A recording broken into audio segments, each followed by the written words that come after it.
नमस्कार और इस नई एक्सप्लेनर सीरीज में स्वागत है। आज हम एआई के एक ऐसे हिस्से को डिकोड करने वाले हैं जो बिल्कुल नेचर की तरह काम करता है, ट्रायल और एरर के जरिए। सोचिए जरा, एक छोटे बच्चे के पहले कदम रखने से लेकर दुनिया के सबसे मुश्किल बोर्ड गेम्स में ग्रैंड मास्टर लेवल तक पहुंचने तक एआई आखिर ये सब इतनी जल्दी सीखता कैसे है। बिना किसी देरी के चलिए इस हैरानअंगेज सफर पर चलते हैं। तो आज का हमारा रोड मैप कुछ इस तरह होने वाला है। पहले हम समझेंगे कि कोशिश करके सीखना आखिर क्या होता है, फिर इस प्रोसेस के 5 मुख्य हिस्से। उसके बाद आएंगी ट्रायल और एरर की दुविधाएं, कठिन गेम्स में इन मशीन्स की जीत, असली दुनिया में इसका असर और आखिर में इन तकनीकों की वास्तविक सीमाएं। तो चलिए सबसे पहले बात करते हैं कि आखिर एआई कोशिश करके सीखता कैसे है। अक्सर हमें लगता है कि कंप्यूटर्स को स्टेप बाय स्टेप इंस्ट्रक्शंस देने पड़ते हैं, एक मैनुअल की तरह। लेकिन बिना किसी रूल बुक के एआई कैसे काम करता है? इसे एक छोटे बच्चे की तरह सोचिए जो चलना सीख रहा है। उसके पास किसी तरह का मैनुअल नहीं होता, वो बस एक कदम उठाता है, जिसे हम एक एक्शन कह सकते हैं। फिर उसे अपने आसपास से फीडबैक मिलता है, या तो वो खड़ा रहेगा या गिर जाएगा, और उसी फीडबैक के आधार पर वो अपने अगले कदम को एडजस्ट करता है। रीइंफोर्समेंट लर्निंग बिल्कुल इसी तरह काम करता है, बिना किसी निर्देश के सिर्फ एक्शन लेना और नतीजों से लगातार सीखना। यहाँ सुपरवाइज लर्निंग और रीइंफोर्समेंट लर्निंग का फर्क समझना बहुत जरूरी है। सुपरवाइज लर्निंग में इंसान एआई को लाखों प्री लेबल्ड एग्जाम्पल्स देता है, एक तरह से उसे सही जवाब रटाया जाता है। लेकिन रीइंफोर्समेंट लर्निंग में यहाँ कोई एआई को सही जवाब नहीं बताता, मशीन को खुद अपने आज़ाद फैसले लेने होते हैं। अगर फैसला सही रहा तो रिवॉर्ड मिलता है, और गलत रहा तो पेनल्टी। उसे अपने आप ही ट्रायल और एरर के जरिए जीतने की पूरी रणनीति खोजनी पड़ती है। अब आते हैं इस सिस्टम की बुनियाद पर, वो 5 मुख्य हिस्से जो इस पूरे प्रोसेस को चलाते हैं। चाहे सिस्टम कितना भी आसान या मुश्किल क्यों ना हो, उसमें 5 बुनियादी टर्म्स जरूर होते हैं। और मजेदार बात यह है कि ये सब हमारी रोजमर्रा की जिंदगी से जुड़े हैं। पहला है एजेंट, यानी वो एआई जो सीख रहा है, जैसे कोई इंसान नया खेल सीखना शुरू करता है। दूसरा है एनवायरनमेंट, वो जगह जहां ये सब हो रहा है, जैसे एक चेस बोर्ड या फिर एक स्विमिंग पूल। तीसरा है स्टेट, यानी अभी वर्तमान स्थिति क्या है। चौथा है एक्शन, यानी फैसला करके अगला कदम उठाना। और पांचवा है सबसे महत्वपूर्ण, रिवॉर्ड, यानी नतीजा। जैसे गरम स्टोव को गलती से छू लेने पर दर्द का मिलना एक पेनल्टी है, और गेम जीतने पर पॉइंट्स मिलना एक रिवॉर्ड। ये 5 पिलर्स ही इस तकनीक की नींव हैं। लेकिन जब कोई सिस्टम इस तरह सिर्फ ट्रायल और एरर से सीखता है, तो कुछ बहुत ही दिलचस्प दुविधाएं पैदा होती हैं। यहाँ सबसे बड़ी चुनौती है जिसे हम क्रेडिट असाइनमेंट प्रॉब्लम कहते हैं। इसे ऐसे सोचिए, अगर एक एआई 40 मूव्स के बाद चेस का गेम जीत जाता है, तो उसे कैसे पता चलेगा कि उन 40 मूव्स में से किस एक स्पेसिफिक मूव ने उसे असल में जीत दिलाई? ये ठीक वैसा ही है जैसे ऑफिस में प्रमोशन मिलने पर दिमाग में सवाल आता है कि क्या ये पिछले महीने के प्रोजेक्ट की वजह से था या लगातार अच्छे काम की वजह से।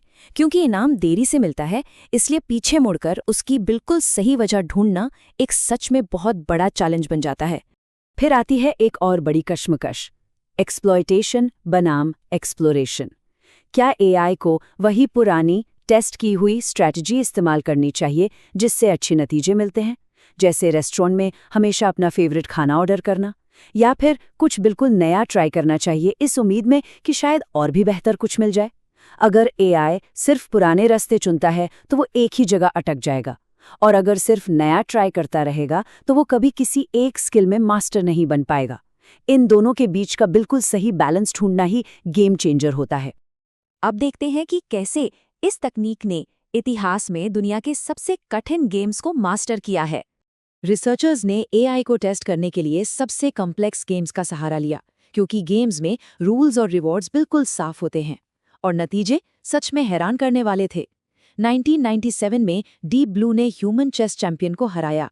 फिर 2016 में अल्फागो का ली सीडोल को हराना एक ऐतिहासिक पल बन गया।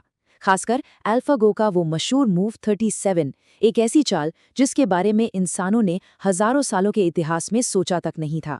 फिर 2017 में अल्फा ज़ीरो आया, जिसने बिना किसी ह्यूमन डेटा के खुद से खेलकर चंद घंटों में चेस और गो में मास्टरी हासिल कर ली। ये मशीन के बढ़ते दबदबे का एक अद्भुत सफर है।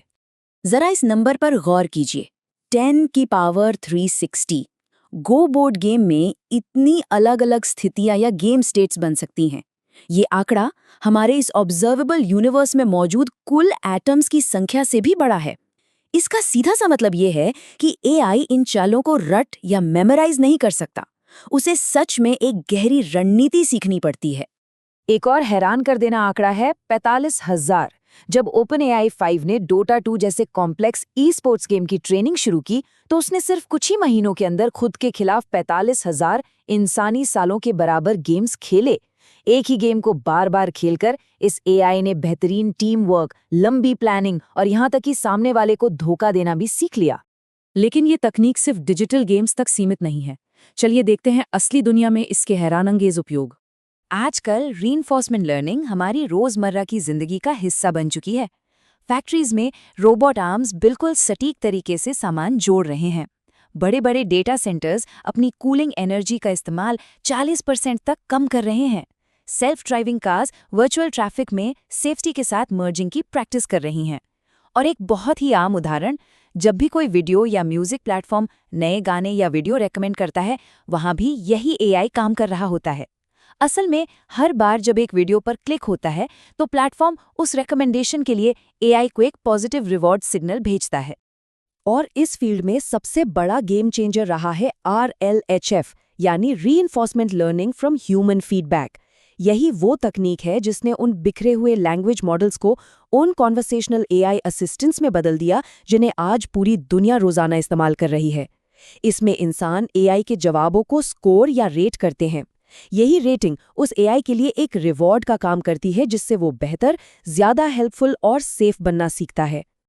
पर यहाँ थोड़ा रुकने का वक्त आ गया है, क्योंकि इन सभी कामयाबियों के साथ साथ इन मशीन्स की कुछ बहुत ही वास्तविक सीमाएं भी हैं।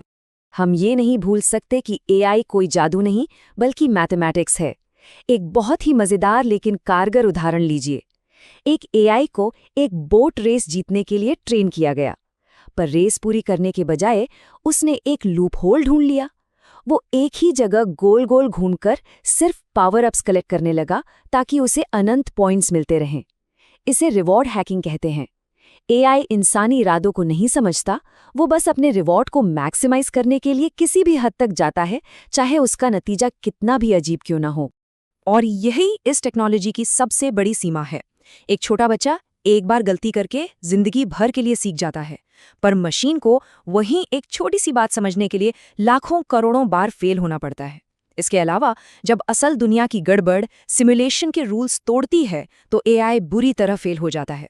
अगर रिवॉर्ड सिग्नल ठीक से सेट नहीं किया गया, तो हमारे सामने बड़े अलाइनमेंट रिस्क पैदा होते हैं। और हाँ, इन कॉम्प्लेक्स मॉडल्स को ट्रेन करना बेहद महंगा और बहुत ज्यादा एनर्जी लेने वाला काम है। तो अंत में एक बहुत ही गहरा सवाल उठता है, अगर इंसान और एआई दोनों ही इनाम और पेनल्टी के तजुर्बे से सीखते हैं, तो क्या ये मैथमेटिकल एल्गोरिदम सिर्फ नेचर की नकल कर रहा है, या फिर क्या ये हमें इंटेलिजेंस यानी बुद्धि के मूल स्वरूप के बारे में कुछ ऐसी बात बता रहा है जो कंप्यूटर्स की दुनिया से निकलकर सीधे हमारे खुद के दिमाग तक जाती है? इस विचार के साथ आज का ये एक्सप्लेनर यहीं खत्म होता है। इसे जरूर सोचिए और मिलते हैं अगले विश्लेषण में।